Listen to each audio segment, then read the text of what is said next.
Don't turn around. Annie stood just outside the iron gate, her small frame tense, her breathing uneven like she had rushed to stop him. But her eyes were steady. I remember, Daniel said, adjusting his cuff with quiet precision.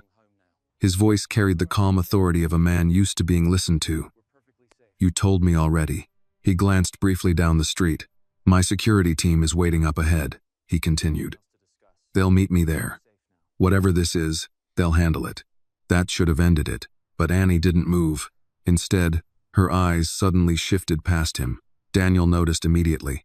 What is it? He asked. Annie didn't answer. She was scanning the street, now left, then right, and then she saw them. Across the road, near a parked van, two men. One leaned casually, but his phone was held too still. The other stood with his back half turned, pretending to check messages. But the lens of his camera was angled directly toward Daniel. Watching, recording. Annie's fingers curled into tight fists. They're here, she whispered. Daniel's expression didn't change, but his focus sharpened instantly. Who? He asked quietly. The men, Annie said, her voice low. The ones I told you about. She swallowed. They're filming you. The guard stepped forward, scanning, but the men had already adjusted, blending back into the background like they had never been out of place. Daniel looked once brief, controlled, then back to Annie. A calculation began behind his eyes. Annie, he said, more serious now. This is not something you need to worry about. Yes, it is, she said immediately. The speed of her answer caught him off guard. They're not just watching, she continued. They're waiting. A light wind moved through the trees. Somewhere far off, a siren faded into the distance. They said it, Annie added. Yesterday. When you left, Daniel's jaw tightened slightly. What did they say? That when you go to your meeting, she said slowly, carefully, they'll call you. A pause, and they'll tell you something bad happened. Daniel didn't interrupt. They said you'll turn around, Annie finished, because you won't think. You'll just go. Silence settled between them. Then, suddenly, maybe you shouldn't go, Annie blurted out. Daniel raised an eyebrow slightly. What?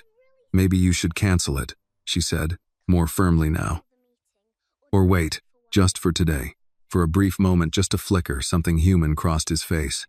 Then it was gone. I can't do that, he said. Simple. Final. This meeting doesn't move, he added. Too many people depend on it. Annie stared at him. Then you have to promise me something, she said. Daniel didn't respond right away. He just looked at her. What? He asked finally. Annie stepped closer, her voice dropping, urgent again. If someone calls you anyone and says your family is in trouble. She hesitated for a fraction of a second. You can't go back. Daniel's expression hardened slightly. That's not how things work. Yes, it is, Annie insisted. Her voice shook now, but the words didn't. That's how they catch you, she said. They said it. They said if you turn your car around, they'll be waiting. They'll take you. The air felt heavier now. They'll make you scared, Annie continued. So you don't think, she pointed toward the road ahead. Your people are there, she said. They'll protect you there. Then, softer. But not if you go back. Daniel exhaled slowly. If I get that call, he said, testing the logic. You're telling me to ignore it. Yes. And keep going. Yes. Even if it sounded real. Even if it felt real. Annie nodded. It's a lie, she said. It's a trap. Daniel glanced once more toward the street. The two men had shifted again, but they were still there. He understood now. Not everything, but enough. Have you told anyone else? He asked. She shook her head. My mom's working, she said quietly. And they said not to tell. They didn't see you, Daniel said. Annie shook her head. No. A brief silence passed. Then Daniel nodded once. I understand, he said. And this time, it wasn't just politeness. He opened the car door and stepped inside. The door closed with a solid, controlled sound. Inside, everything felt ordered again but not untouched. Downtown, he said. The engine started. As the car pulled away, Daniel looked once through the tinted window. Annie stood at the gate. Daniel leaned back, eyes forward now. Pull the front gate footage, he said. Sir, the driver asked. Last 72 hours, Daniel replied.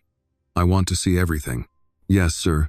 His phone buzzed a reminder of the meeting. Daniel turned the screen off.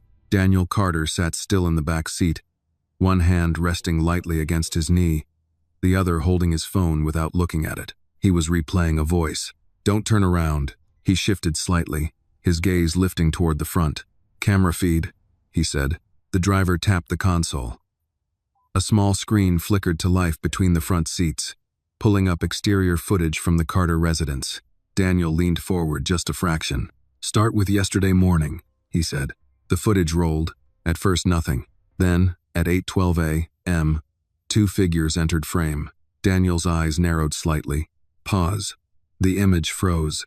One man leaned against a parked van, head slightly tilted as if listening. The other stood closer to the curb, glancing at his watch. Zoom.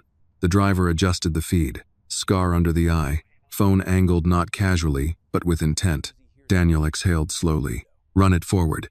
The men didn't move much. The timestamp jumped. Another day. Same time. Same positions. Same pattern. This wasn't coincidence. This was surveillance. And Annie had seen it before anyone else. His phone buzzed in his hand. He ignored it. "Pull audio logs from the perimeter mics," he said. The driver hesitated. "Sir, those only catch fragments." "I know," Daniel replied. A few seconds passed. Then, "He'll turn around." The voice was faint, broken. But there, Daniel's fingers tightened slightly around his phone. "Soon as he hears it. Don't miss the window." The audio cut.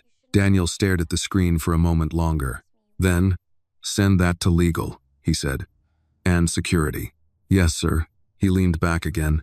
Everything Annie said matched. Not perfectly, but close enough. Too close to ignore. His phone buzzed again. This time, he glanced at it. Unknown number. He didn't answer. Same number. Daniel watched it ring. The driver glanced in the rearview mirror. "Sir." Daniel's thumb hovered over the screen. Then, he declined the call. The ringing stopped. For a moment, nothing happened. Then the phone buzzed again. A text message. Daniel opened it. "Call me now. It's urgent." No name. No context. Just pressure. He felt it, the instinct. That pull Annie had warned him about. Urgency over logic. Reaction over thought. He locked the phone. "Keep driving," he said. "Yes, sir." Daniel exhaled slowly.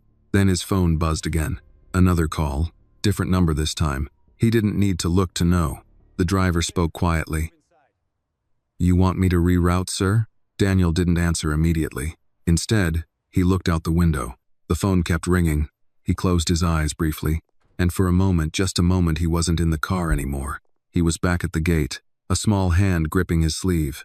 A voice that didn't belong to fear. "You can't go back." Daniel opened his eyes. "Do not answer any incoming calls," he said. The driver nodded. "Understood. And route everything through security." "Yes, sir." The phone stopped ringing. Daniel adjusted his posture slightly. "Get me Carter Holdings' internal audit," he said. "I want full access before I walk into that room." "Yes, sir." "And notify them I'm arriving on schedule." A pause. Then, more quietly. "And double the team at the building entrance." The driver nodded again. They had expected him to react. They had built their plan on that assumption, which meant they didn't expect him to think. A faint smile touched the corner of his mouth. "Let's see what happens," he murmured. Daniel looked down at his phone one last time. No new messages. No more calls. Just silence. He slipped it into his pocket. Decision made. No turning back. As the car pulled up to the building entrance, security was already in place. Daniel opened the door and stepped out. One of the guards approached. "Mr. Carter, everything's secure." Daniel nodded once, but his eyes moved quick, precise. No Vaughn, no Scar, no obvious threat, which meant they had moved, or they were watching from somewhere else. He adjusted his coat. "Let's go," he said. They entered the building. Inside, everything was polished, but Daniel knew better now. Control was an illusion, and somewhere out there, someone was still waiting for him to make one wrong move. He stepped into the elevator.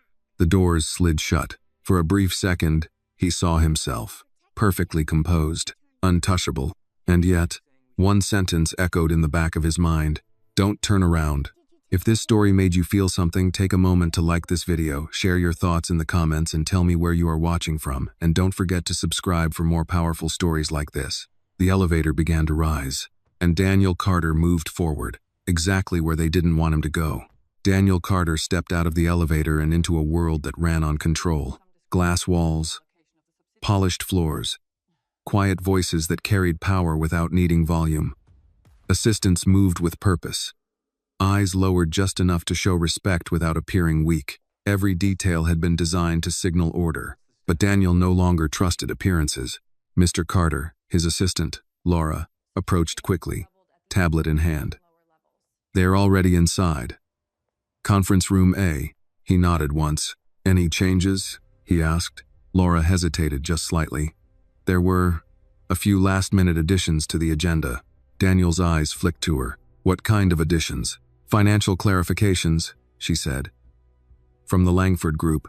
Of course. Daniel adjusted his cufflinks slowly. Of course there were. They walked down the corridor together. Floor-to-ceiling windows revealed the city below, cars moving like veins of light. People reduced to motion and purpose. Security? He asked quietly. Double presence at the main entrance, Laura replied. Additional coverage on the lower levels. Good. He paused briefly outside the conference room doors. His reflection stared back at him in the glass. Calm, precise, untouched. Seep ice, but beneath that, he remembered the audio. He'll turn around. Daniel exhaled once, then pushed the door open. Inside, the room was already full. 5 men sat along the far side of the table. Expensive suits, relaxed postures. The kind of men who smiled before they decided how much you were worth. At the center sat Victor Langford, late 50s. Silver hair, a face carved by years of winning, in rooms just like this one. Daniel, Victor said, rising slightly, extending a hand. Right on time. Daniel crossed the room without hesitation. Victor. They shook hands. Firm. Measured. Testing. Daniel took his seat. Let's begin, he said. No small talk. No wasted air. Victor smiled faintly. I like that, he said. Straight to business. Folders slid across the table. Screens lit up. Numbers appeared. For the next several minutes, everything moved exactly as expected. Revenue projections, asset transfers, expansion opportunities. Clean. Too clean. Daniel listened without interrupting, his eyes moving from one speaker to the next.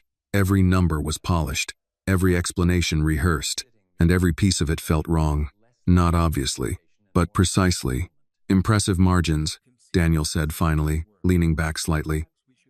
Especially given the volatility in the last quarter. Victor's smile didn't change. We adapt quickly. I'm sure you do. Daniel tapped the folder lightly with one finger. Walk me through the offshore allocations again. A flicker. Small, but there. Victor glanced at one of his associates. Routine diversification, the man said smoothly. Daniel nodded slowly. Of course.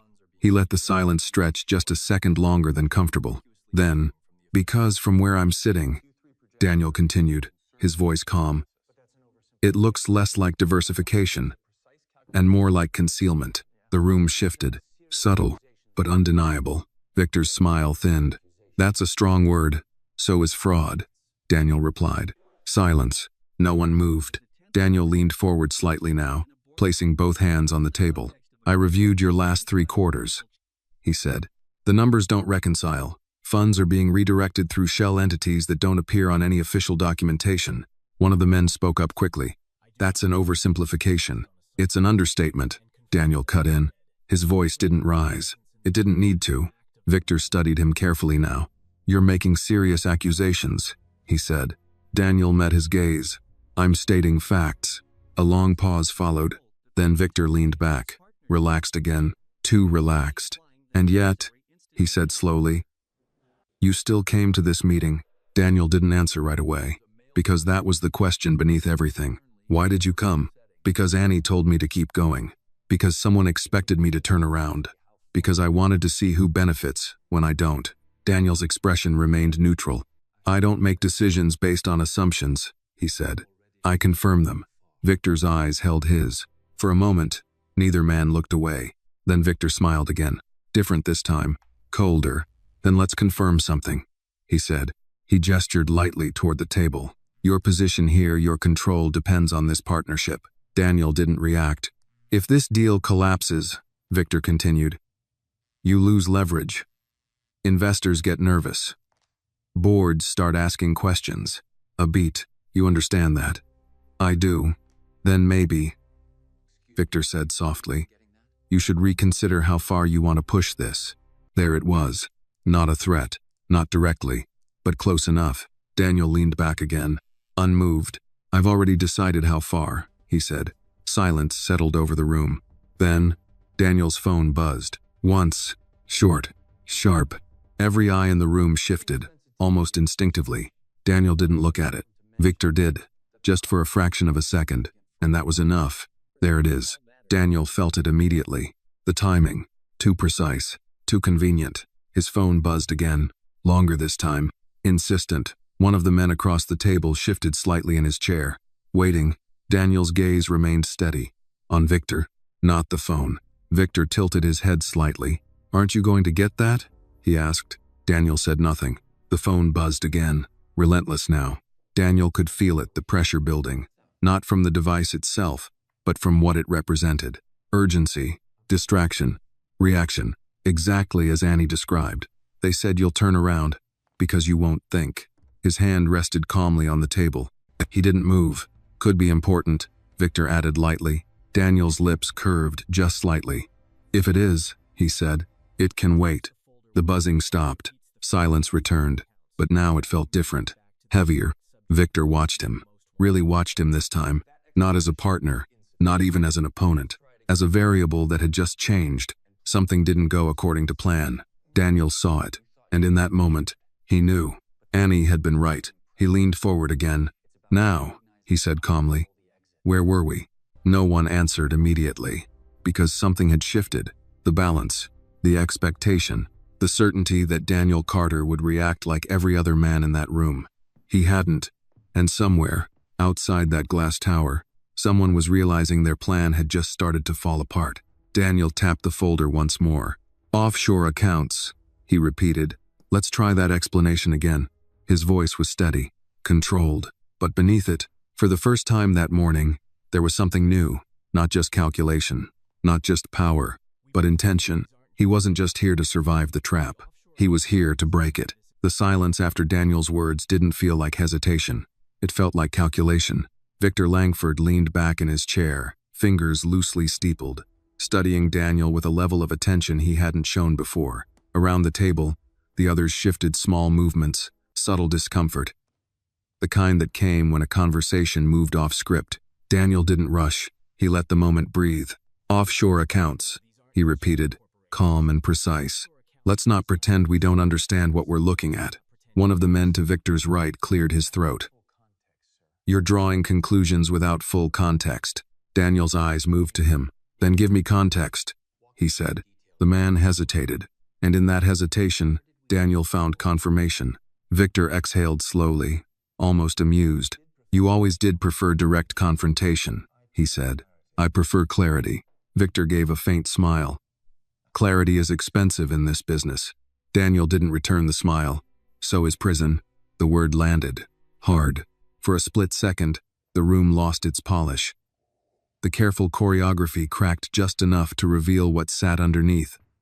Risk. Exposure. Consequence. Victor's expression didn't change much, but his eyes did. Careful, he said quietly. Accusations like that, they don't just affect us. Daniel leaned forward slightly. That's the point. A long pause followed. Then Victor shifted gears. Smooth, controlled. If you're concerned, he said, we can schedule a secondary review. Bring in auditors. Handle this internally. Daniel shook his head once. No, the answer came too quickly to be negotiated. Victor's gaze sharpened. No? Daniel tapped the folder again. This doesn't stay internal, he said. Not anymore. Across the table, one of the associates sat up straighter. You're escalating this unnecessarily. Daniel didn't even look at him. It's already escalated. Victor studied him again. Something colder settled into the space between them. You think you're in control here, Victor said. Daniel met his eyes. I know I am. Another silence. Then, a knock at the door. Everyone in the room turned. Laura stepped in, composed but alert. Mr. Carter, she said. There's a situation. Daniel didn't stand. What kind of situation? She hesitated just enough for him to notice. Your residence, she said. We've received a report. Daniel raised a hand, stopping her. The room stilled instantly. Laura froze mid-sentence. Daniel's eyes held hers. Who reported it? He asked. Laura blinked.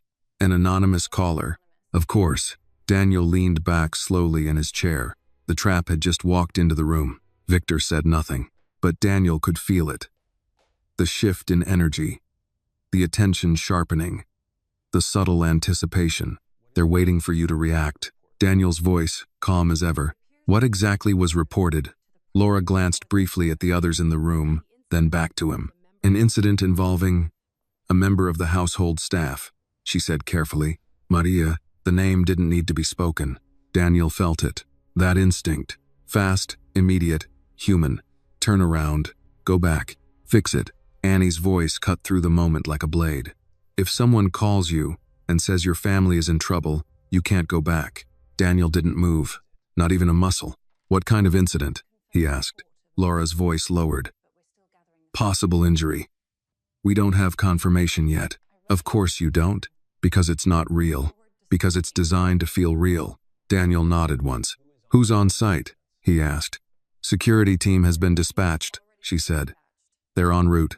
Daniel glanced briefly at Victor. Just long enough. Victor's expression was neutral. Too neutral.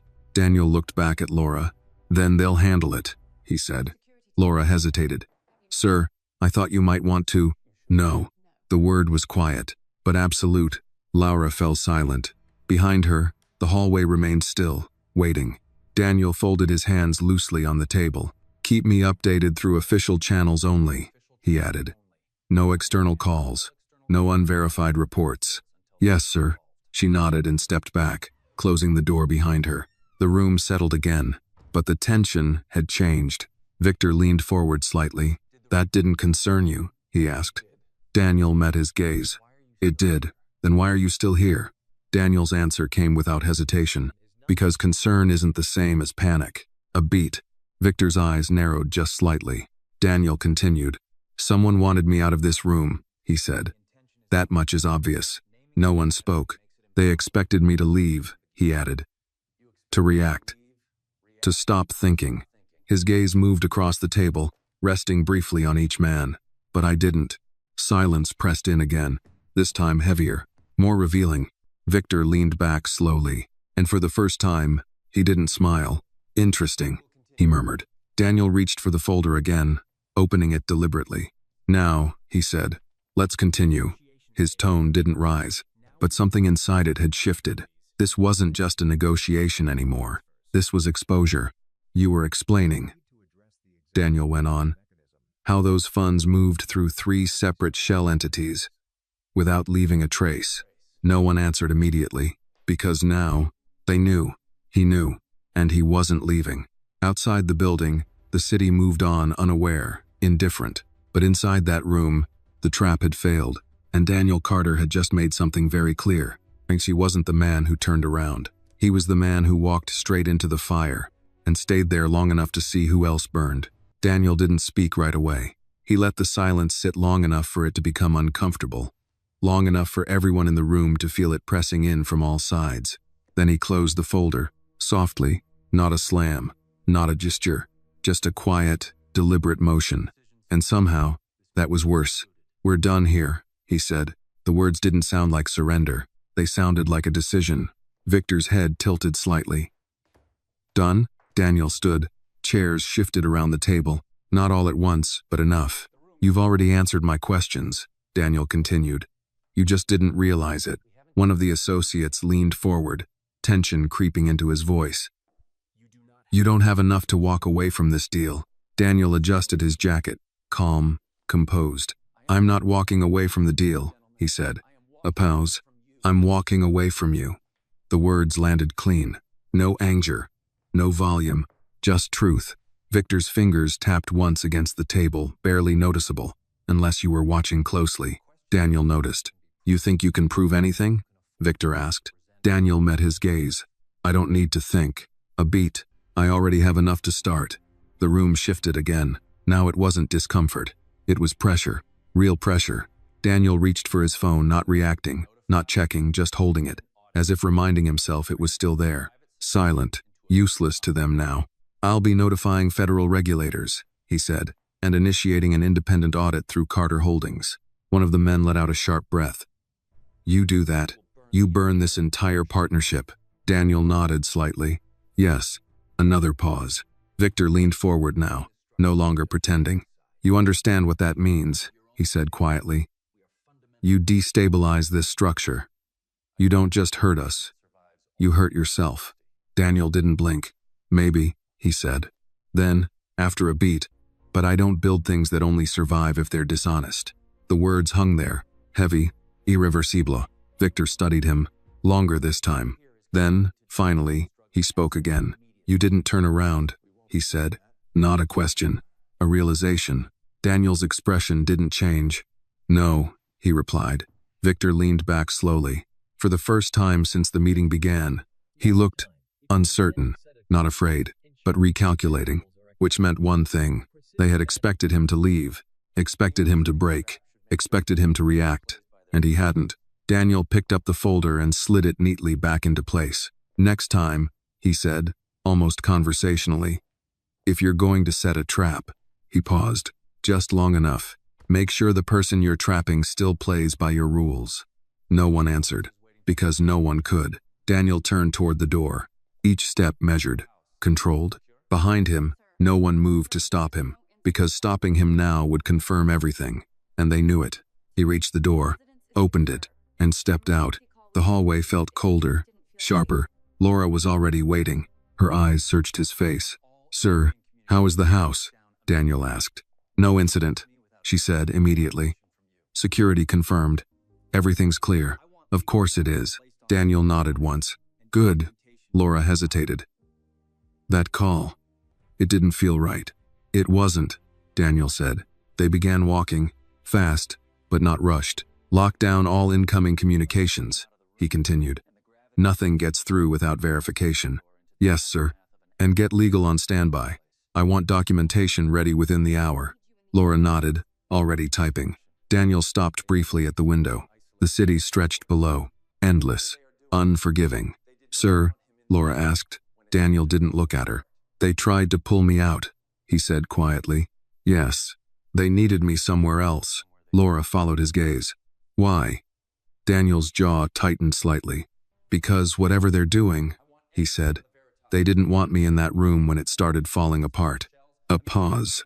Then, "Or," he added, "they needed me somewhere they could control." Laura didn't respond. She didn't need to. They both understood. Daniel turned away from the window. "Get me everything on Langford Group," he said. "Every shell company, every transaction, every connection." "Yes, sir." "And Laura." She looked up. Daniel's voice lowered slightly. "Discreet. Always." They continued down the hall. Behind them, the conference room door remained closed. Inside, decisions were being made. Damage control, containment, maybe even escalation. Daniel stepped into the elevator.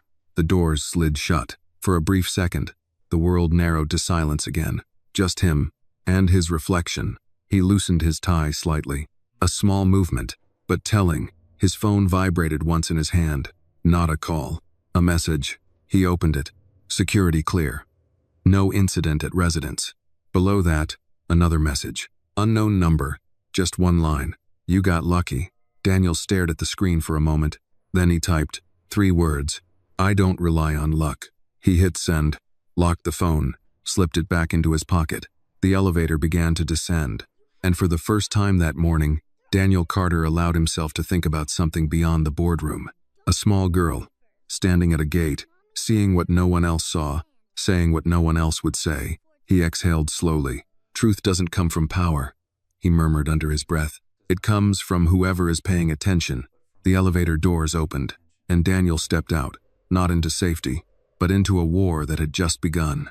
The city didn't slow down just because Daniel Carter stepped into a war. Outside the building, traffic moved the same way it always did. Impatient, relentless, unaware. A cold wind cut between the skyscrapers, carrying the faint smell of asphalt and early winter. Daniel paused just beyond the glass doors. For a moment, he didn't move, not because he was unsure, because he was thinking. "Car's ready, sir," one of the security men said. Daniel nodded, but his eyes weren't on the car.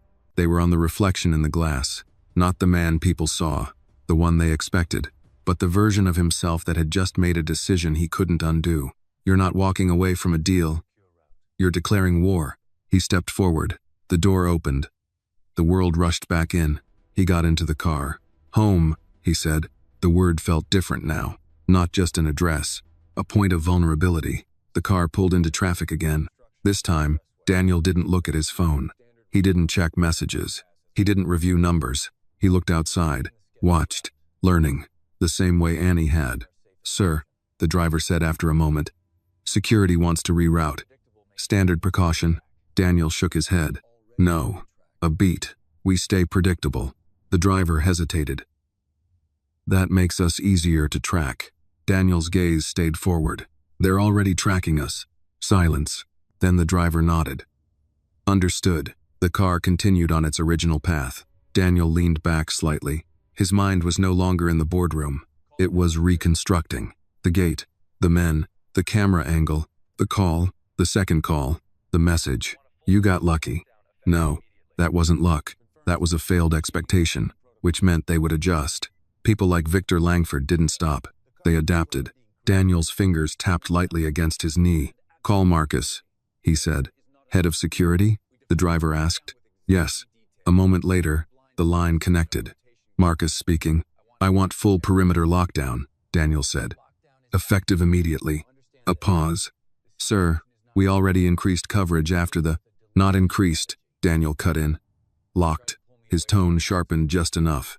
"No blind spots. No rotation gaps. I want eyes on every access point." Marcus didn't argue. "Yes, sir. And Marcus." Another pause. "This isn't random. I figured." Daniel glanced out the window. "They tried to pull me away from the house, so they could hit it." "Yes. A beat. Or confirm how I react," Daniel added. Marcus was quiet for a second. "Either way," he said. "We're tightening everything." "Good." Daniel ended the call. The car turned onto a quieter street now. Familiar. Close. Daniel felt it again. That instinct, the one Annie had warned him about. What if something had happened? What if this time it was real? He closed his eyes briefly. That's how they get you. Fear didn't have to be real. It just had to feel real. He opened his eyes again. "No calls get through unless verified," he said. "Yes, sir," the driver replied. They drove in silence after that. But it wasn't empty silence. It was preparation. By the time the gates came into view, Daniel had already made 3 decisions. He wouldn't react. He wouldn't assume. And he wouldn't underestimate them again. The car slowed. The gates opened. Security was already in position more than usual. 2 additional vehicles. Men stationed at angles that suggested someone had rewritten the standard protocol. "Good." Daniel stepped out. The air felt different here. Not safer, just quieter. Controlled tension. Marcus approached immediately. Tall, direct, no wasted words. "Perimeter's secure," he said. "We swept everything twice." Daniel nodded. "The men from earlier?" he asked. "Gone." "Of course they were. They got what they needed," Daniel said. Marcus studied him. "And what's that?" Daniel's eyes moved toward the gate. "They wanted to see if I'd turn around." A pause. "And you didn't?" "No." Marcus gave a small nod. "That changes things." "Yes," Daniel said quietly. "It does." He started walking toward the house, then stopped. His gaze shifted. To the side of the driveway, near the edge of the gate, there on the concrete, faint chalk lines, curved, uneven, a child's drawing. A road, no arrows, no turns, just a straight line forward. Daniel stared at it for a moment. Then, "Where is she?" he asked. Marcus followed his gaze. "The girl?" "Yes. Inside, I think." "Staff quarters." Daniel nodded once. "I want to speak with her." Marcus hesitated. "Sir, with everything going on, she saw them before we did." That ended the discussion. Marcus gestured toward the house. "I'll have someone bring her." "No," Daniel said. "I'll go." He walked toward the side entrance. The part of the house most people like him never used. The part where work happened. where people like Annie existed without being seen. Inside, the air was warmer, quieter, the sound of dishes somewhere in the distance, voices low and routine. Normal life. Daniel moved through it without announcement. A few staff members glanced up, surprised, unsure whether to greet him or step aside. He didn't stop. Then, at the end of the hallway, he saw her. Annie sat on the floor, a small notebook open in front of her, drawing with the same piece of chalk she had earlier. She didn't notice him at first. Or maybe she did, and chose not to react. Daniel stopped a few feet away. Annie. She looked up, no surprise, no fear, just recognition. You didn't turn around, she said. Daniel felt something shift again. No, he replied, a small nod, like she expected nothing less. They called you, didn't they? She asked. Daniel studied her. How did you know? She shrugged slightly. They said they would. Simple, matter of fact. Daniel crouched slightly, lowering himself closer to her level. They were watching, he said. Recording. Annie nodded. I saw. A pause. Then, they're going to try again, she added. Daniel didn't answer immediately, because he already knew, and hearing it from her didn't make it less true. It made it clearer. Yes, he said finally. They are. Annie looked back down at her drawing, then added one small thing. At the end of the straight road, she drew a door, closed. Daniel watched. What's that? He asked. She didn't look up. That's where they think you'll stop, she said. A beat. Then, quietly, but you're not supposed to stop there. Daniel stood slowly, his mind already moving again, adjusting, recalculating. This wasn't over. It had never been just one move. And now, neither was he. Annie, he said. She looked up again. Next time, he asked. What do I do? She thought about it, just for a second, then answered, you keep going. No hesitation, no doubt. Daniel nodded. All right. He turned, walking back toward the front of the house, toward the next move, because now he understood something he hadn't before. The trap wasn't just about making him turn back. It was about making him stop thinking, and he wasn't going to give them that. Not now. Not ever. That night, the house did not sleep. It pretended to. Lights dimmed. Doors closed. Voices softened into whispers. But beneath the surface, something had shifted like the quiet before a storm that everyone could feel, even if no one said it out loud. Daniel stood in his study, jacket off, sleeves rolled once at the forearms. The room was lined with dark wood shelves, books arranged more for structure than for reading. A glass of untouched whiskey sat on the desk.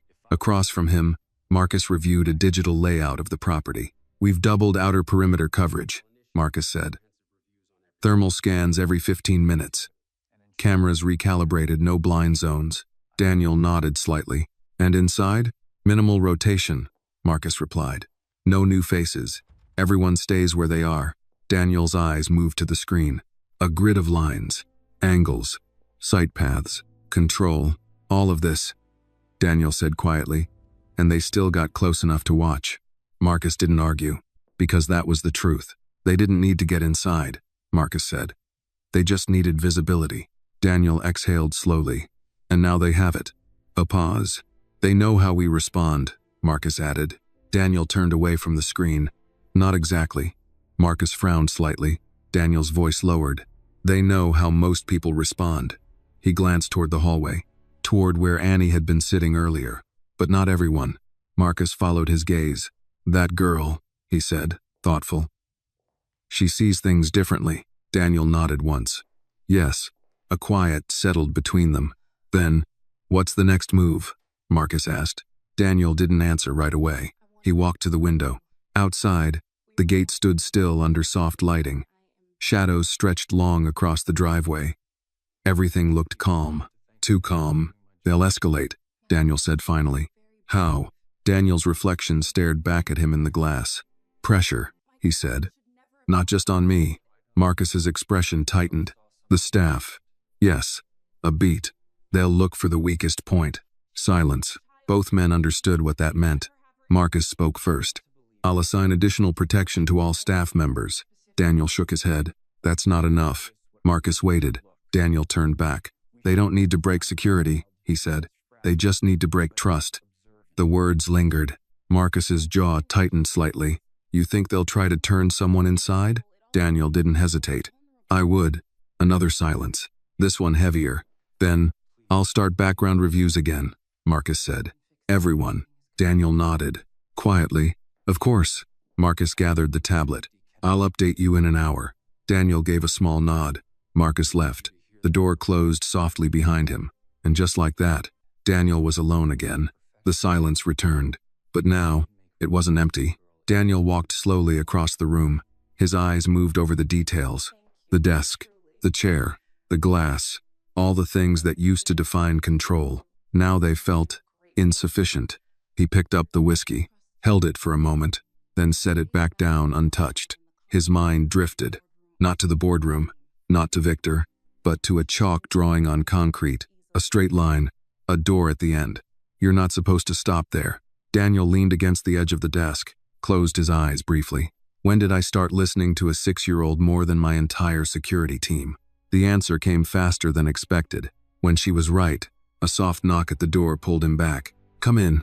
The door opened slowly. Maria stepped inside. Annie's mother. She looked tired, more than usual, not physically, emotionally. Mr. Carter, she said quietly. Daniel straightened slightly.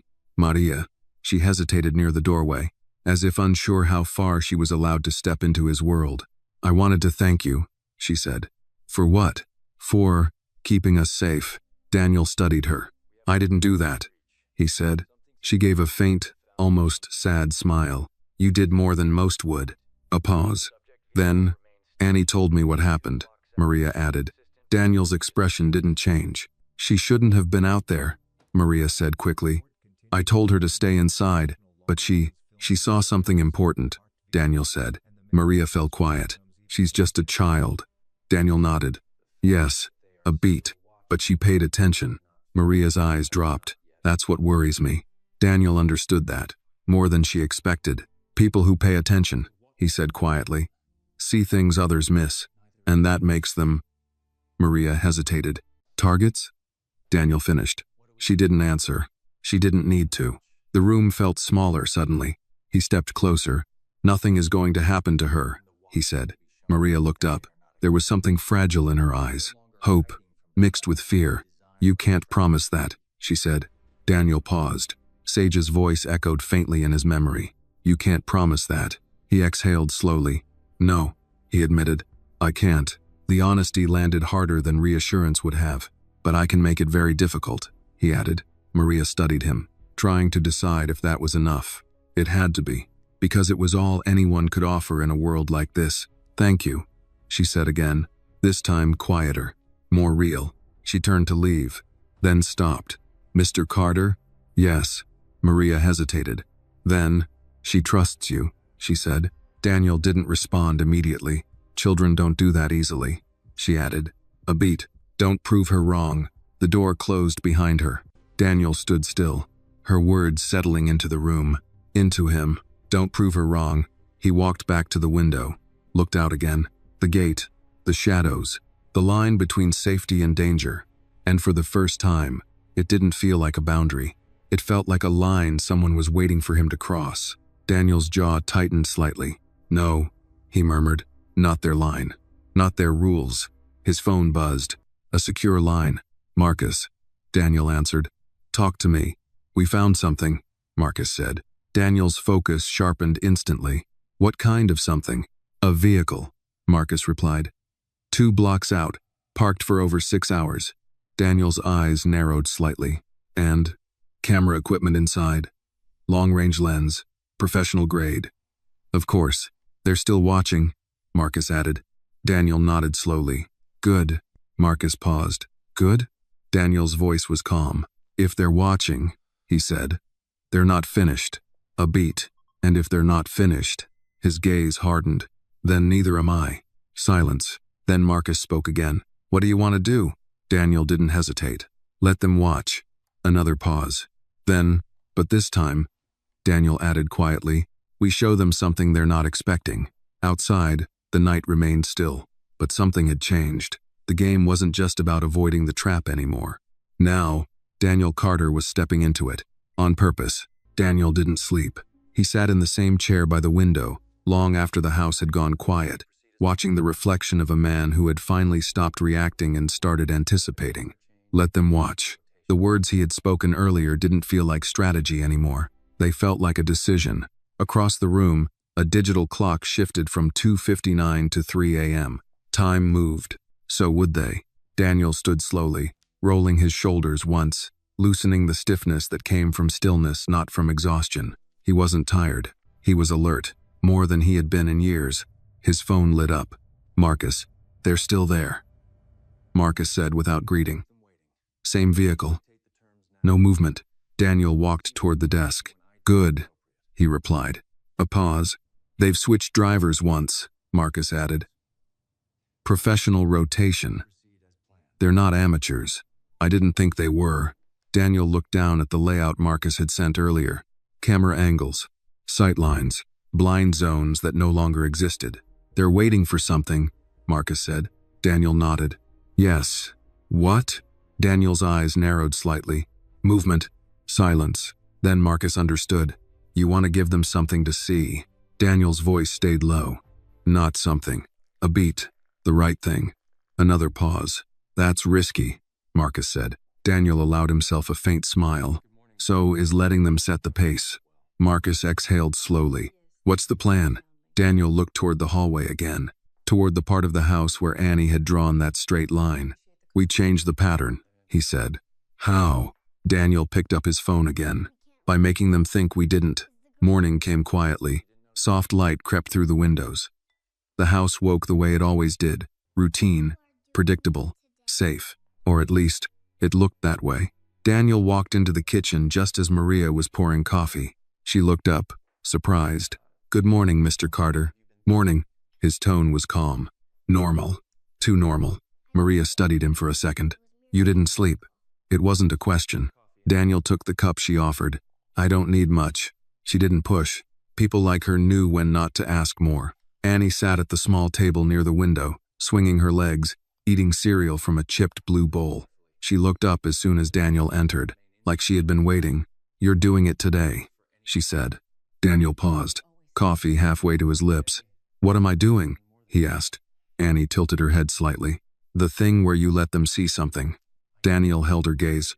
A slow breath left him. "You've been thinking," he said. She shrugged. "I always think." A small silence settled between them. Maria glanced back and forth, confused. "What are you two talking about?" "Nothing," Daniel said calmly. Annie didn't argue. She just went back to her cereal. But Daniel noticed. She didn't look away from the window. "Not really. Always watching." Daniel set the cup down. "Maria," he said, "today I want you and Annie to stay inside." Maria frowned slightly. "We always stay inside. More than usual," he clarified. A pause. Something in his tone made her nod. "Okay." Daniel looked at Annie. "You too." She met his eyes. "Are you going to listen this time?" she asked. Daniel didn't smile. "I am listening." A beat. "Good," she said simply. No praise, no relief, just expectation. Daniel turned and walked out. By mid-morning, the house moved into motion. Vehicles came and went. Staff followed routine. Security stayed visible but not excessive. Exactly the way it always looked. But underneath, everything had changed. Marcus approached Daniel near the front steps. "Vehicle is still in position," he said quietly. "No approach. No signal activity." Daniel nodded. "Good. You're sure about this?" Daniel looked toward the gate. The chalk drawing was still there, faded slightly, but visible. "They're waiting for me to make a mistake," he said. Marcus crossed his arms. "And you're going to give them one?" Daniel's eyes didn't leave the gate. "I'm going to give them what looks like one." A pause. Then, a car pulled up, different from the usual. Not the armored vehicle, not the primary, a secondary car. Marcus noticed immediately. "This isn't standard." "No," Daniel said. "It's not." He stepped toward it. The driver opened the door. "Sir." Daniel got in without hesitation. Marcus stepped closer. "This changes our coverage," he said. "I know. They'll notice." Daniel glanced at him. "That's the point." The door closed. The engine started. And just like that, the pattern broke. 2 blocks away, inside a parked vehicle, a man adjusted his lens. "Movement," he muttered. Beside him, another man leaned forward. "That's not his usual car." "No," A pause. Still him. The man with the camera zoomed in, focused, then nodded. It's him. A slow smile spread across the second man's face. Finally, inside Daniel's car, the city rolled past again. Same streets, same rhythm, different game. Route is unchanged, the driver said. Daniel nodded. Good. He leaned back slightly, eyes forward, not checking, not reacting. The car passed the usual turn, then another. Then, a phone rang. Loud, sharp. Inside the car, the driver glanced at the dashboard. Unknown number, he said. Daniel didn't move. Let it ring. The driver hesitated. It rang again. Longer this time. More urgent. Daniel's hand rested calmly on his leg. Still, controlled. The ringing stopped. Then, a message notification. The driver glanced again. Text message. Daniel's voice stayed even. Read it. The driver swallowed slightly. Your house. Emergency. Staff injured. A pause. The car slowed just slightly. Instinct. Human. Daniel saw it. Keep driving, he said. The driver tightened his grip on the wheel. Yes, sir. Behind them, unnoticed, a second vehicle began to move. 2 blocks back. Following. Inside it, the man with the camera lowered his lens. He didn't turn. The other man frowned. Not yet. They watched. Waited.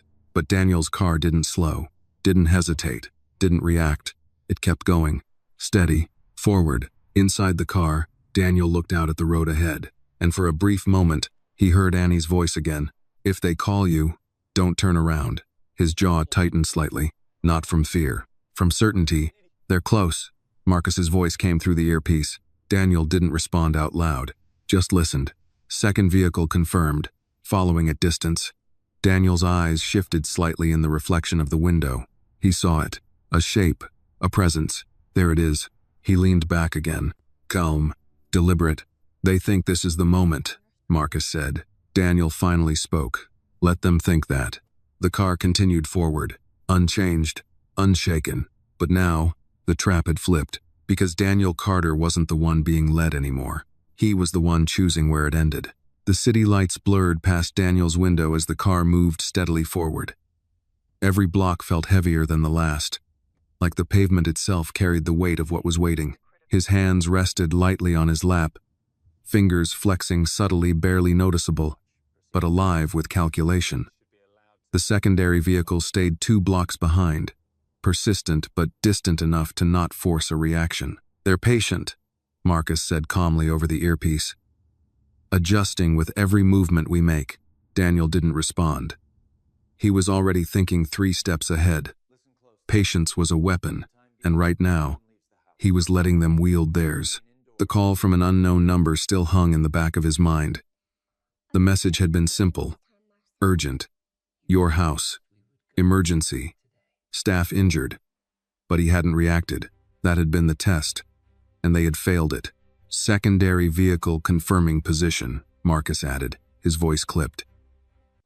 They're not making any moves yet. Daniel's gaze shifted to the side mirror. He could see the headlights faintly, just like he knew he would. He imagined the men inside, calculating, assuming panic, waiting for a turn, a hesitation, waiting for a crack, waiting for fear. They expect a mistake, Daniel said finally, voice quiet but firm. Give them one that doesn't exist. The car turned a corner. The city noises dimmed slightly, replaced by the hum of the engine and the steady rhythm of traffic. Every red light, every pedestrian crossing, every honk was now a calculation. The team had cleared the area near the house for now, but Daniel knew that was temporary. The real threat wasn't proximity, it was control. They're going to push someone to act, Marcus warned. Probably a staff member. Test loyalty, test routine. Daniel exhaled. Steady. Let them try. At the next intersection, the secondary vehicle adjusted. Faster. Closer. The men inside didn't see his eyes.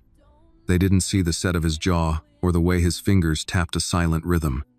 They didn't see that he was aware of every predictable thought they could be having and a few unpredictable ones they wouldn't. He thought about Annie, 6 years old, sharp, fearless, unassuming. The way she had watched, The way she had warned him, "Don't turn around."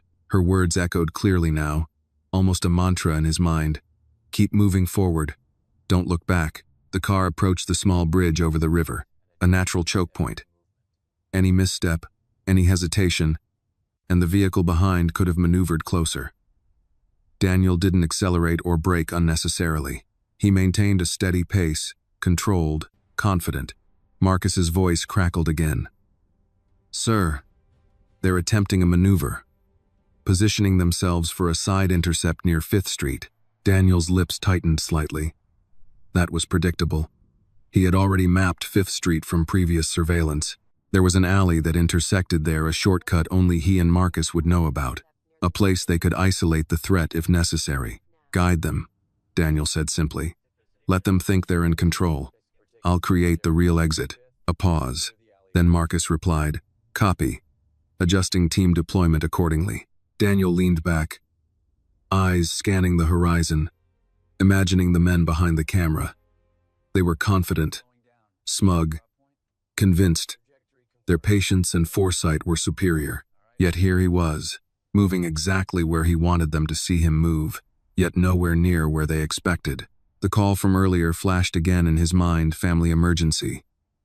A classic lure. They had tried it before. They would try it again.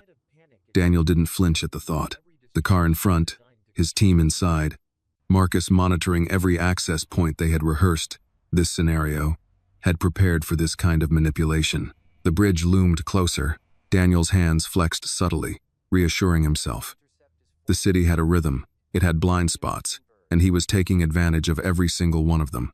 As the secondary vehicle followed the same path, the men inside leaned forward, speaking in hushed, urgent tones. They didn't see his reflection in the glass.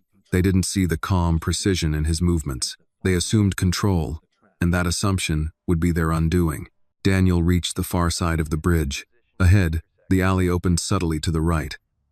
Traffic allowed a narrow passage for his car to slip through, unnoticed by anyone expecting him to continue straight. Marcus's voice came steady and calm, but heavy with awareness. "Sir, this is the lane. Timing is tight." Daniel exhaled slowly. "I know." The alley was dark, flanked by tall brick walls, shadows hiding every possible threat, perfect for the diversion he had planned. The car behind moved faster, drawn by the predictable pattern. Daniel's vehicle slowed slightly, just enough to create the impression of hesitation. The men in the secondary car perked up, adjusting angles, trying to anticipate. Then Daniel executed the turn. A clean, precise maneuver that placed the secondary vehicle directly in the line of sight of his team's hidden Overwatch units. Suddenly, they were being observed, not the other way around. Marcus's voice came with a hint of restrained excitement. "They're in visual range. All units ready." Daniel allowed himself the smallest nod, even though no one could see it. The trap had flipped. Now the hunters were the hunted. He could hear the faint hum of surveillance equipment picking up the secondary car's movement. Every angle recorded, every blind spot covered. The alley funneled the men right into a corridor Marcus and Daniel had prepped with additional security. Daniel's eyes scanned ahead. No children, no staff. Only him, the shadows, and the city. But he knew that the smallest misstep now could compromise everything. Every turn, every stoplight, every pedestrian could be a variable. He remembered Annie's words again. "If they call, don't turn around." That simple instruction had saved him once, and it was saving him again. The secondary car approached the alley entrance. Daniel slowed slightly, giving the appearance of caution. The men inside leaned forward, anticipation on their faces. They thought they were in control. Then the alley narrowed further. Marcus's team positioned themselves, unseen, ready to intercept. Daniel maintained calm. He didn't flinch, didn't react. He simply drove forward, eyes locked ahead. The secondary vehicle followed, assuming he was oblivious. A critical miscalculation. Daniel's team intercepted flawlessly, blocking their exit and illuminating the area with precise lighting. The men inside realized too late that they had been funneled into a controlled space. Daniel continued forward, passing the scene without breaking pace. He didn't look back. The The secondary car, now contained by Marcus's units, could do nothing. Their cameras captured everything, but the narrative was no longer theirs. Finally, Daniel emerged from the alley, back onto the main street. Traffic normal, pedestrians moving as if nothing had happened. He exhaled, a subtle shift in his posture, but his eyes remained vigilant. The city around him was unaware. But Daniel knew. He had gained the upper hand. He tapped his earpiece. Status: all units in position. Threat neutralized. No injuries. Secondary vehicle contained, Marcus reported. Daniel nodded. Good work. Let's return home. As the car pulled back toward the house, Daniel allowed himself a brief moment of reflection. The game was far from over. But for the first time, he had turned the tables, and now, they would have to play by his rules. Outside, the city carried on, indifferent to the war that had just been waged in plain sight. Inside the car, Daniel's hands rested lightly on his lap again. Calm, controlled, calculating. Forward, always forward, and somewhere, in the shadows, Annie's small voice echoed in his mind. Don't turn around. He wouldn't. Not today. Not ever. Daniel's car slipped back onto the main street, the city waking slowly around him. Morning sunlight glinted off windows and wet asphalt, washing everything in gold and pale blue. He exhaled slowly, letting the rhythm of traffic ground him after the tension of the alley. Every turn, every pedestrian, every honking horn was a reminder that life went on. Unaware of the silent battles fought in the shadows, Marcus's voice came through the earpiece, calm but measured. Sir, all units report in. Secondary vehicle is secured. No injuries. Cameras recovered. Daniel nodded, though Marcus couldn't see him. Good. Keep them contained until law enforcement picks them up. Understood, Marcus replied. Daniel allowed himself a brief moment of reflection. He looked down at his hands, resting lightly on his knees. Fingers flexed slightly, tension leaving slowly. For the first time that morning, he allowed himself to think beyond the immediate danger. He thought of Annie, her small voice clear in his memory. Don't turn around.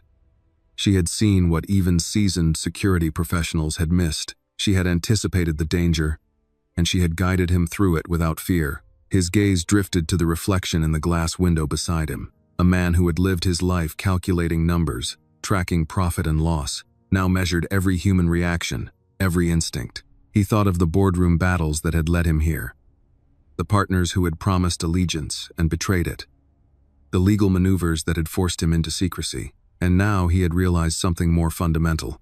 Trust was the real battlefield. The car turned another corner, and Daniel's eyes scanned the surroundings automatically. Nothing seemed out of place. The city was waking normally, pedestrians walking dogs, commuters hurrying along crosswalks, shopkeepers arranging displays. Yet in the periphery, he sensed the echoes of surveillance, the possibility of watchers lingering unseen. Sir, Marcus spoke again, I want to discuss the next move. Daniel leaned back slightly, closing his eyes for a fraction of a second.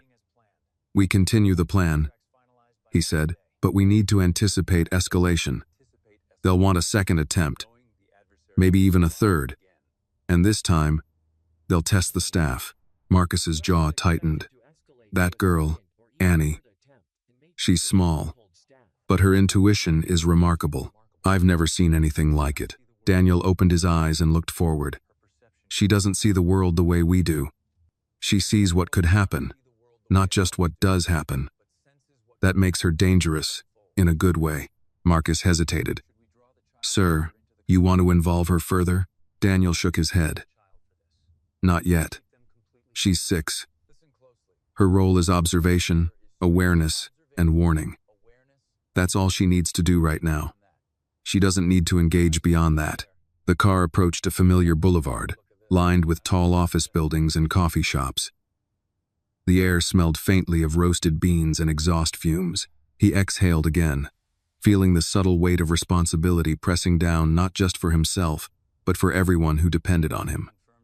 The stakes had escalated far beyond the boardroom. They'll try to manipulate through fear next, Daniel said. Phone calls, texts, anything that simulates an emergency at the house or with staff. We've already seen one attempt. Marcus's voice was quiet. I've reviewed the footage. They've been recording every movement for weeks. They thought they could predict you, but you've turned it around. Daniel allowed a faint smile, brief but genuine. Yes. And that's the first lesson they'll have to learn. I don't react the way they expect. I anticipate. And when anticipation fails, I create opportunity. Silence filled the car for a moment, broken only by the hum of the engine. Daniel's mind drifted to Annie again, picturing her small face pressed against the glass, her eyes sharp and alert. She had warned him to keep moving forward without hesitation. That guidance had saved him today. It might save him again tomorrow. They approached a narrow intersection. Daniel's hand rested lightly on the gear shift, his eyes scanning both sides. Predictable traffic patterns, yes, but there were always variables. A delivery truck, a cyclist, a pedestrian, distracted by a phone. Every variable was a potential threat or a potential advantage. Marcus's voice came through again. Sir, I'm preparing a briefing for the rest of the team. We need contingency plans in place for every possible escalation, including communication lures and false emergencies. Daniel nodded. Yes. But ensure that every staff member and security detail understands the protocol. No one acts on emotion. Observation, verification, and communication only. Understood, sir, Marcus said. I'll run a final check on cameras along all access points before the end of the day. Daniel leaned back in his seat, taking a deep breath. Good. And keep surveillance discreet. We don't need anyone knowing we're aware of their positions yet. Let them think they have advantage. They won't realize it's a trap until it's too late. The driver glanced briefly at Daniel in the rearview mirror. Sir, how long before we're home? Another 15 minutes, Daniel replied. Steady pace, no deviations. Outside, the city moved on, oblivious to the careful dance unfolding within its streets. Daniel's mind, however, remained focused entirely on the calculated tension between observation and action. He imagined the secondary vehicle 2 blocks behind, the men inside believing they had control, blind to the layers of strategy they couldn't comprehend. They passed the familiar gas station, the small corner diner where Daniel sometimes grabbed a quick coffee before early meetings. Today, it was irrelevant. Routine appearances, yes, but nothing predictable could be relied upon now. Marcus's voice crackled softly. Sir, heads up. We've detected another surveillance team on the northern route. Looks like a mobile observation post. Daniel's eyes narrowed. Good. Let them monitor. Let them think they're gathering intelligence. By the time they act, we'll have neutralized the opportunity for them to influence anything. A pause. Then Marcus added, they've been watching Annie's route as well. Notably, they observed her at the gate yesterday. Daniel's jaw tightened. Noted. Ensure she remains protected. Reinforce protocols. No unsupervised movement. No exceptions. Yes, sir, Marcus confirmed. Daniel turned slightly, looking out at the streetlights beginning to flicker off as sunlight strengthened. The city's ordinary rhythm offered a deceptive calm, but Daniel's senses remained honed. Each movement, each shadow, each reflection in a window could reveal another piece of the puzzle or another threat. We're almost home, the driver said. Daniel nodded once. Silent. He knew the house would seem ordinary, calm, routine, familiar, but nothing about today had been ordinary.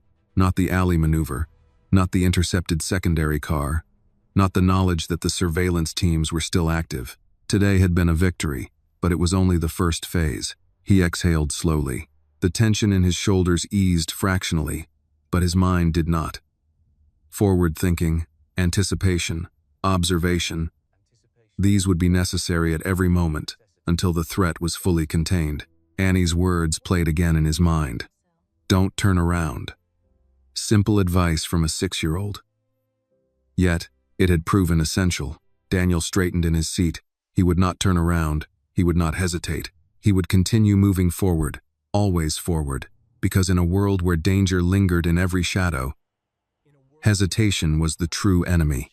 And as the car pulled into the driveway, past the familiar gates, Daniel Carter knew that the game was far from over, but he was no longer the prey. Today, he had set the rules. Forward. Always forward. And the city, indifferent and bustling, could not touch him yet. The car rolled quietly into the driveway, and Daniel Carter remained seated for a moment, hands resting lightly on his knees, watching the shadows stretch across the familiar gates. The city's hum faded behind him, replaced by the quiet stillness of the estate. But Daniel's senses were still alert, scanning for anomalies, any movement that might suggest the threat hadn't fully dissipated. Marcus's voice came softly through the earpiece. Perimeter secure, all units in position. Secondary surveillance teams contained and monitored. Daniel nodded subtly, although Marcus could not see him. Good. Keep eyes on all exits. We can't assume this is over until every variable is neutralized. The driver opened the door and Daniel stepped out, the morning air cool and sharp against his skin. He took a slow breath, appreciating the calm while recognizing its fragility. The driveway, the gate, the trimmed hedges, they all looked ordinary. But he knew better. Danger could appear at any moment, disguised as routine. Inside the house, Maria moved quietly, preparing breakfast while keeping an eye on Annie. The 6-year-old sat at the small kitchen table, legs swinging, coloring in her notebook. Her bright eyes tracked Daniel as he entered, assessing him with a seriousness that belied her age. "Everything okay?" Maria asked cautiously. Daniel set down his briefcase. "Yes, all clear." Annie didn't respond immediately, eyes fixed on the page she was drawing. Then she looked up, expression tense. "You weren't supposed to turn around, were you?" Daniel smiled faintly. "I didn't. That's the important part." Annie nodded once, satisfied, and went back to her drawing.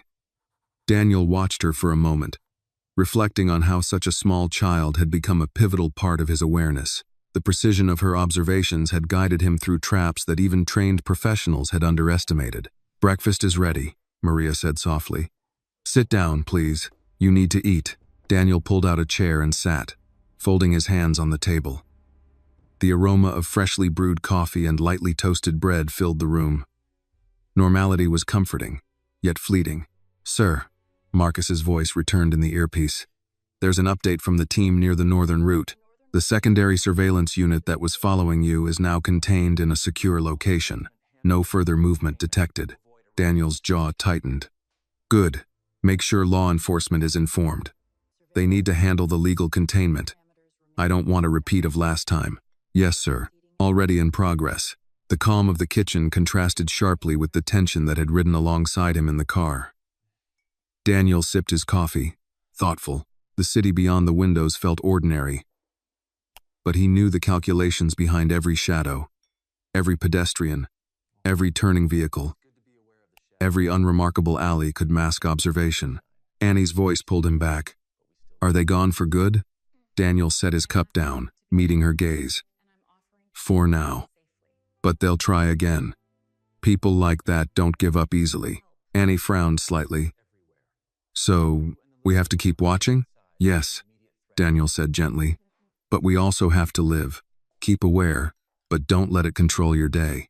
Her small face reflected understanding beyond her years. "Like a game," she said. "Exactly," he replied, "but a serious game." Maria spoke from across the room. "You shouldn't carry all of this yourself, Daniel. Let us help. Let Annie and me play our parts safely." Daniel nodded. "We will. That's why Marcus has eyes everywhere, and why you stay inside until the immediate threat is gone." Breakfast passed quietly. The clinking of silverware and sips of coffee were mundane but grounding. Daniel's thoughts wandered to his company, the partners who had set this chain of events in motion. Every board meeting, every financial decision, every contract had consequences. He had discovered their illegal activities too late to prevent them from retaliating, but early enough to survive. After breakfast, Daniel moved to the study. He opened his laptop, reviewing security footage, overlaying the route from the morning. The secondary surveillance team had been clever, but predictable. Daniel replayed Annie's observation from yesterday, the small figure at the gate. The way she had noticed the men and anticipated their intentions. Her instincts had guided his actions. He paused at a frame showing the alley maneuver. The men in the vehicle had leaned forward, confident, oblivious. Daniel allowed himself a quiet acknowledgement of their arrogance. They had underestimated someone who relied on observation over brute force, foresight over reflex. Marcus's voice intruded gently. "Sir, you should rest briefly. Even an hour of downtime helps cognitive performance." Daniel shook his head. "I'll review everything first. We can't afford gaps in memory or observation. The next move has to be flawless." He studied the city grid on the screen, noting blind spots, potential choke points, and the pattern of secondary surveillance. Each block was a variable, each vehicle a potential disruptor. He imagined the men in the secondary vehicle, recalculating, replaying his movements mentally, unaware that the true control had shifted to him.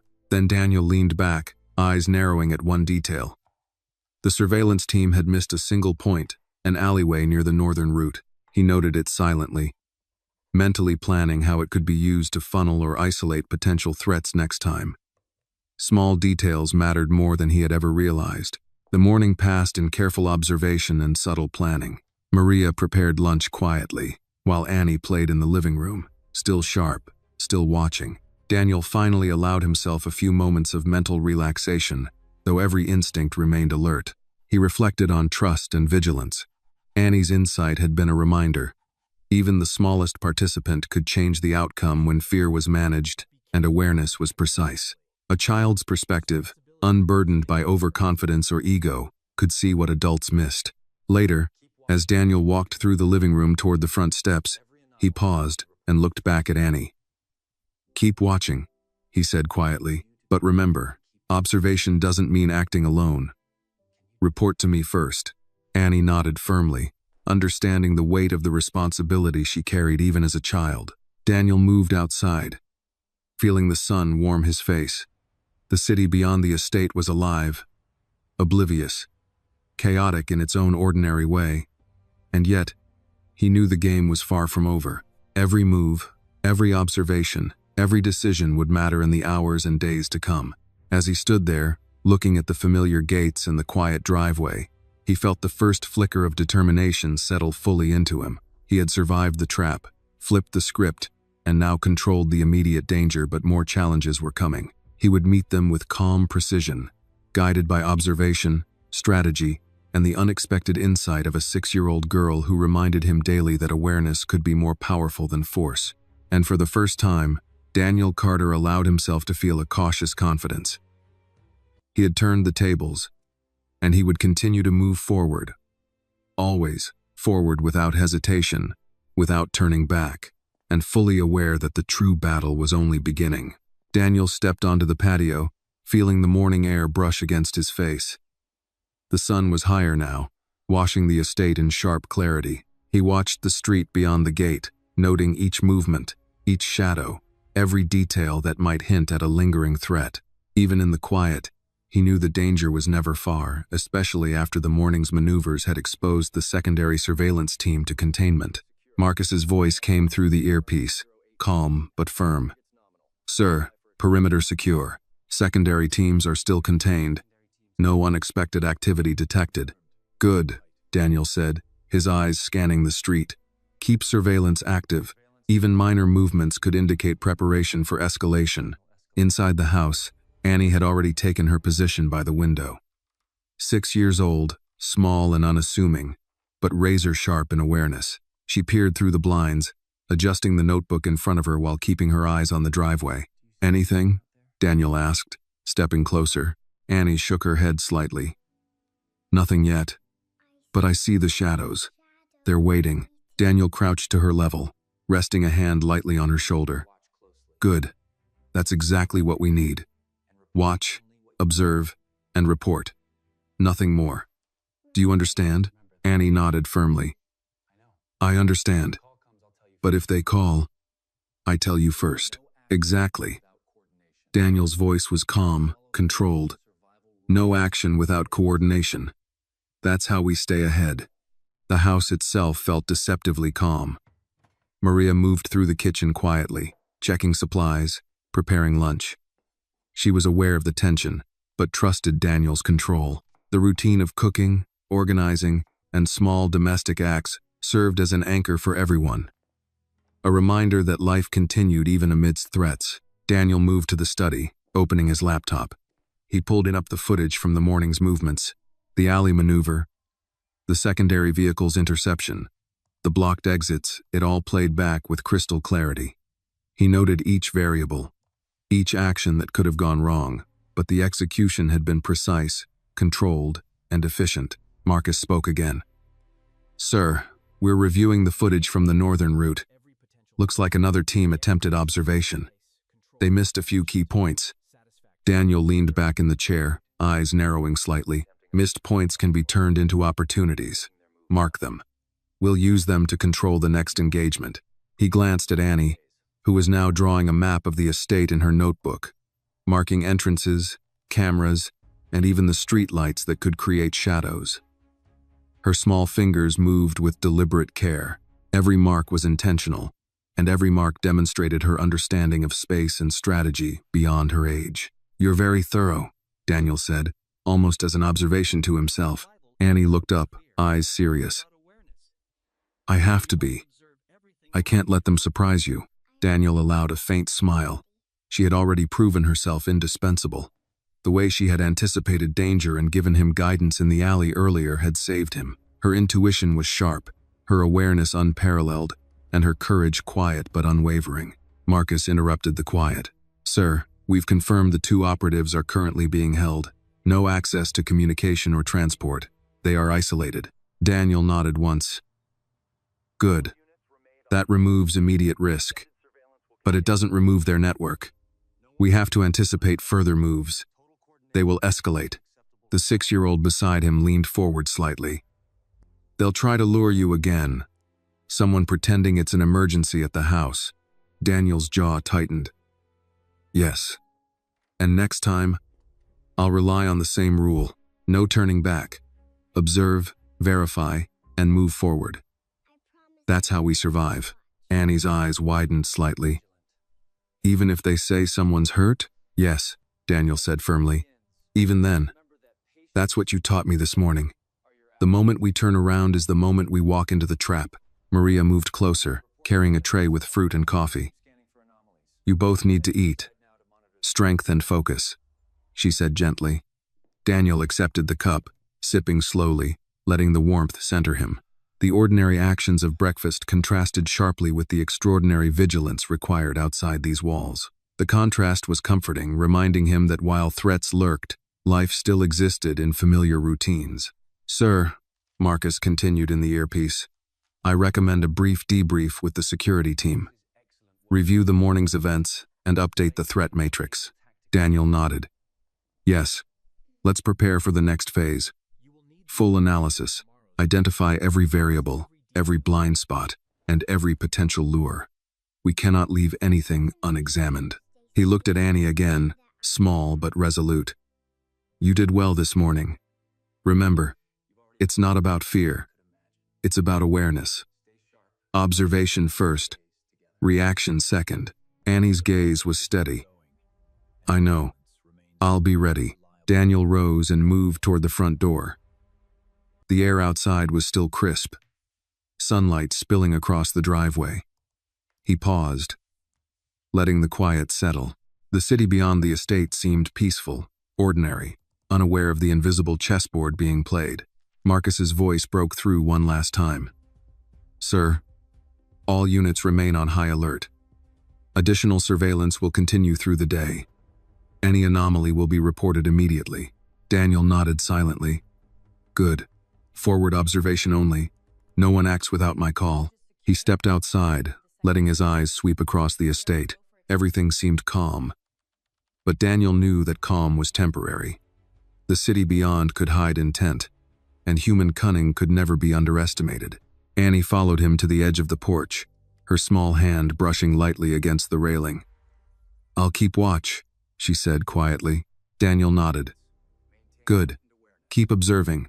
Remember, patience and clarity are your allies." The day unfolded slowly, deliberately, with the security team in position and Marcus coordinating every move remotely. Daniel reviewed plans, ran scenarios, and mentally rehearsed potential outcomes. Every moment was calculated, every decision deliberate. By midday, Daniel allowed himself a brief rest in the study. He closed his eyes for a few minutes, letting his mind process the events, reviewing the morning's maneuvers and preparing for the next. He was exhausted, but vigilance didn't allow for true rest, not yet. He opened his eyes to find Annie drawing still, quiet but attentive, her notebook full of observations, her small fingers precise. "Excellent work," Daniel said quietly. "We'll need this for tomorrow's review. Every detail counts." Annie looked up, smiling faintly. "I want to make sure you're safe, and I know how to help." Daniel smiled, genuinely this time. "You've already helped more than anyone could imagine. Stay sharp, and we'll get through this." Outside, the city continued, oblivious to the careful orchestration within the estate walls. Daniel knew this battle was ongoing, that the threats would come again, and that vigilance would be the key to survival. He turned back to his laptop, reviewing camera angles, traffic patterns, and potential risk areas. Annie watched quietly from her perch, small but determined, and for the first time that day, Daniel allowed a moment of quiet confidence to settle over him. The trap had been turned once, but the game continued, and he was ready. Forward, always forward, never turning back, always aware, and always, carefully, watching every shadow. The sun dipped lower, casting long shadows across the estate, as Daniel Carter continued his meticulous review of the morning's surveillance and maneuvers. Every camera angle, every street corner, every pedestrian flow was being mapped and analyzed in his mind. Even a minor lapse could mean catastrophe, and he refused to leave anything to chance. Marcus's voice crackled softly through the earpiece. "Sir, all units are reporting normal activity for now. No anomalies detected, but we're keeping all points under continuous observation." "Good," Daniel replied. He paused, studying a map overlay of the neighborhood. The alley maneuvers had been successful, but he knew the adversary's network was extensive and resourceful. They would try again. They always did. Annie, sitting cross-legged on the floor with her notebook, looked up at him with sharp, perceptive eyes. "They'll try to bait you again," she said. "Someone will pretend there's an emergency with the staff or the house." Daniel nodded slowly. "Exactly. And when that happens, we follow the rule. No turning back. Observe first. React only when we know the facts." He allowed a faint smile. "You've already taught me that today, haven't you?" Annie nodded firmly, her small hands gripping the pencil. "I don't want them to trick you." "Nor do I," he said quietly, his eyes scanning her face. There was a wisdom there, a calm awareness that belied her 6 years. "But we're ready." The morning passed in quiet vigilance. Maria moved through the kitchen, preparing light meals, her presence a stabilizing force in the house. The routine, simple, domestic, provided a small comfort, a reminder that life, even in its ordinary moments, could continue alongside vigilance. Daniel spent the time analyzing every potential point of vulnerability. Each street, each intersection, each potential approach was scrutinized. His team had been thorough, but the enemy's patience and cunning could not be underestimated. He glanced out the window, seeing the familiar street beyond the gate. It appeared calm, but Daniel knew better. Danger often hid behind ordinary appearances. He remembered Annie's eyes peering through the blinds earlier that morning, sharp and calculating, noticing what even trained eyes might miss. Marcus interrupted his thoughts. "Sir, we've detected activity near the northern route again. Nothing immediate, but it warrants observation. Looks like a mobile surveillance unit has moved into position." Daniel's jaw tightened. "Mark it. Keep them in view, but do not engage yet. Let them believe they have advantage. Misjudgment is a weapon." He returned to the study, notebook open, mapping the observed movements, noting blind spots, and identifying potential escape routes. Annie leaned over to watch him, her small frame dwarfed by the desk. "Sir," she said softly, "if they call, remember they want you to turn back. Don't. Keep going forward." Daniel's lips curved slightly. "I haven't forgotten. You've made sure I won't." The hours passed with careful monitoring, each moment filled with observation, planning, and a quiet tension that never fully lifted. Even the small domestic acts, checking locks, adjusting curtains, preparing meals, were performed with an awareness of the stakes. By late afternoon, the surveillance had yielded patterns. The adversary's operatives were persistent but predictable. Daniel studied the data, tracing movements and estimating reaction times. He could anticipate likely points of engagement, potential lures, and the paths the secondary teams might take. "Marcus," he said finally, "compile the data and prepare a full contingency plan. I want every potential route, every possible decoy, every communication channel accounted for, and cross-reference it with Annie's observations." "Yes, sir," Marcus replied, the professionalism in his voice steady. Daniel looked at Annie. "You've been invaluable today. Your observations have allowed us to stay ahead." She shrugged slightly, a small smile tugging at her lips. "I'm just doing what I can. I don't like surprises." "Neither do I," Daniel said, rising from the chair. He walked toward the front door, checking locks and scanning the immediate perimeter. The sun was lowering, shadows stretching long and thin across the driveway. "Ordinary appearances," he reminded himself. Ordinary appearances could conceal extraordinary danger. Annie followed, small footsteps echoing on the wooden floor. "Sir, you need to be careful. They'll test you again." Daniel nodded.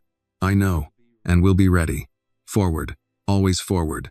He stepped onto the porch, allowing the late afternoon sun to settle on him.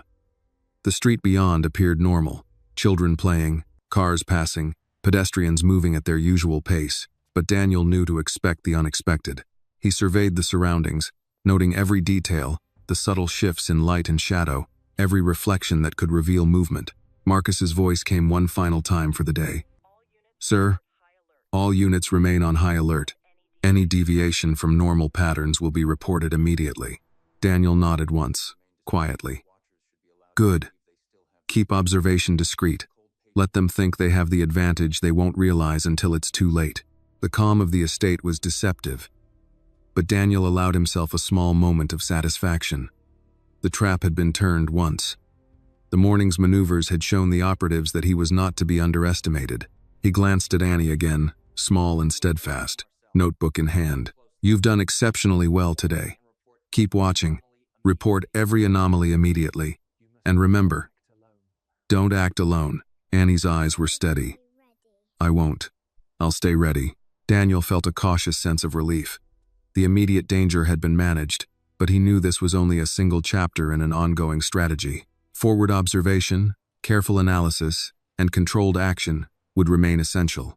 As the evening descended, the city beyond the gates continued unaware of the silent battles being waged within its streets. Daniel returned to the study, reviewing footage and notes once more, preparing for tomorrow.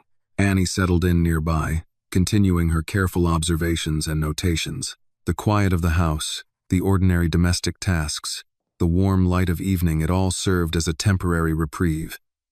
Yet Daniel understood that vigilance would never truly leave him. The adversary would regroup. They would test him again, and he would meet it with foresight, precision, and a steadfast resolve informed by both experience and the unique insight of a 6-year-old who reminded him daily that awareness, patience, and courage could save lives. Forward. Always forward. Observing, calculating, prepared, and never turning back. The evening light softened the edges of the estate, shadows lengthening as Daniel Carter stood on the porch, surveying the street beyond the gates. The events of the past day had left his mind racing, each scenario replaying in meticulous detail. The trap that had been set, the surveillance detected, and the maneuvers executed, it was all part of a complex game where even the smallest misstep could have devastating consequences. Inside, Annie moved quietly, notebook in hand, following her usual routine of observation and documentation. Though only 6, her presence was a keystone in the defense Daniel had orchestrated. She had already proven her ability to anticipate danger and communicate it in a manner that even seasoned professionals respected.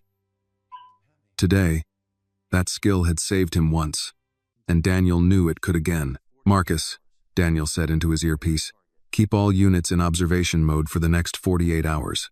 Any anomaly, no matter how minor, report immediately. and ensure no interference with Annie or household staff. Understood, sir, Marcus replied. Daniel's gaze swept the street.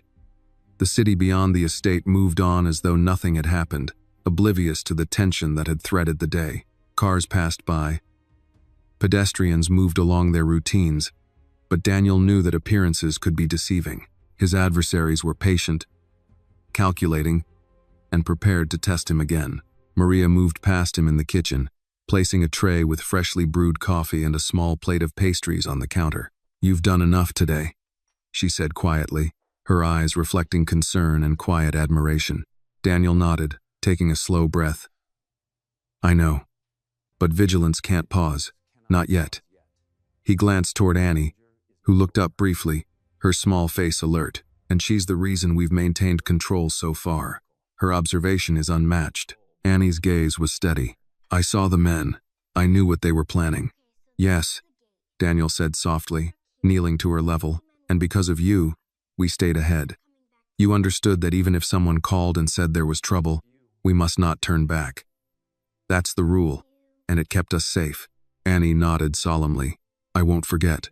The calm of the house belied the complexity of the threat outside. Daniel moved to the study, reviewing footage from the morning and early afternoon, examining every angle, every potential point of intrusion. The secondary surveillance team had been clever, but predictable. The data showed where they had miscalculated, leaving traces Daniel could exploit if the threat escalated again. He paused on a frame showing the alley maneuver, replaying it slowly. The men had leaned forward, confident, unaware that the real calculation had been happening elsewhere in the mind of a 6-year-old girl who saw the pattern before anyone else. Daniel allowed himself a faint smile, acknowledging that insight and intuition often outweighed brute force and experience. Marcus spoke again, cautiously. "Sir, additional surveillance reports indicate no immediate activity near the estate, but operatives from the adversary's network are likely observing from multiple urban locations. They may attempt another tactic." Daniel's jaw tightened. "We expect it. That's why we've reinforced protocols. Observation first, verification second. Only then, action." The soft clinking of cups and plates came from the kitchen as Maria moved to tidy up. Daniel allowed himself a moment to sit back, to breathe, and to reflect. The ordinary domestic tasks, the preparation of food, the quiet conversations, the small gestures of routine, were vital. They anchored them, providing a sense of normalcy amid the ongoing vigilance. Annie moved to a chair by the window, notebook open, marking positions of cars, noting people on the sidewalk, detailing patterns in the environment. "I noticed a new vehicle," she said quietly, pointing to her drawing. "It stopped near the corner twice. I don't think it's a coincidence." Daniel examined her notes, appreciating the precision and clarity. "Good. That's exactly the kind of observation that can prevent a disaster. We'll have Marcus check it immediately." Marcus confirmed swiftly through the earpiece. "Vehicle confirmed. It's a rental. Occupants are unidentifiable from distance, but they have been near the estate at intervals matching potential operational windows." Daniel exhaled slowly. "Perfect. We anticipated the pattern, and now we track it. No surprises, no exposure. Let them think they control the narrative they don't." The day edged toward evening. Daniel walked to the gate, scanning the street one more time. The shadows stretched long across the pavement, the hum of city life continuing as usual. The contrast between ordinary life and the complexity of the battle he waged outside the public eye was striking. Annie followed closely, her small presence a reminder of both vulnerability and vigilance. "Sir, they might try to call the house next," she said. "Remember what we practiced, don't turn back. It's a trap." Daniel placed a hand on her shoulder, steady and reassuring. "I won't. You've reminded me why we proceed forward. No matter what distractions are presented, we act with awareness, not reaction." Marcus's voice echoed one last update for the day. "Sir, all teams are in position for overnight observation. No anomalies reported. Routine continues. Any deviation, and you will be notified immediately." Daniel nodded. "Good. Maintain discretion. Do not alert the adversary.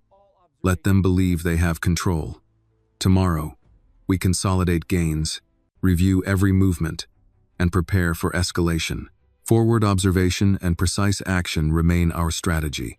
The night settled over the estate. Lights glowed warmly inside, contrasting with the darkened streets beyond. Daniel returned to the study, reviewing every note, every surveillance clip, every observation Annie had made. Each piece of information fit into a growing mosaic of control and anticipation. He paused, reflecting on the events of the past day. The alley maneuver, the intercepted secondary vehicle, Annie's acute observation, and the calculated actions that had neutralized the immediate threat. He realized the battle was far from over, but confidence now replaced the initial tension. Maria moved beside him quietly. "You're exhausted," she said softly. "I am," Daniel admitted. "But exhaustion is temporary. Awareness is permanent. And with Annie's guidance, we maintain both safety and control." Annie's small hand brushed against his notebook. "We did it today," she said. "We stayed ahead." "Yes," Daniel said, a faint smile crossing his face. "And we'll do it again tomorrow. Forward, always forward. Observation first, action second. Never turning back." The city beyond continued unaware, the ordinary hum of life persisting while the unseen chessboard of strategy and vigilance played out behind closed gates. Daniel Carter, guided by observation, intuition, and careful planning, felt the first quiet assurance that while the threats remained, he was no longer the prey. He had turned the tables, forward. Always forward. Observing, anticipating, prepared, and never, ever turning back. As night fully descended, Annie rested by the window, notebook closed but mind alert. Daniel sat at his desk, reviewing the final notes of the day, a quiet pride in his chest. Together, the unlikely team, one seasoned strategist and one extraordinarily perceptive 6-year-old, had held the line. And for the first time since morning, Daniel allowed himself to feel a measured sense of accomplishment. The threat had been mitigated, the trap had been navigated successfully, and the future, though uncertain, was, for the first time, guided by his foresight and Annie's fearless insight. Tomorrow would bring new challenges, but tonight, forward observation had ensured safety, control, and the knowledge that no matter the shadows or the traps laid ahead, they would face them prepared, together. The story teaches a powerful lesson about courage, awareness, and the value of vigilance. Even the smallest, seemingly powerless individuals like young Annie can make a profound impact when they observe carefully, act wisely, and trust in their insight. It also highlights the importance of forward thinking, staying calm under pressure, and relying on teamwork to overcome hidden dangers. Ultimately, it reminds the audience that bravery, attentiveness, and the willingness to act can protect others and turn the tide in life-threatening situations, proving that courage and prudence often matter more than strength or wealth. This video is a work of fiction created with the assistance of artificial intelligence. All characters, events, and situations are not real and do not represent any actual people or true stories. The content is intended for storytelling and emotional illustration only,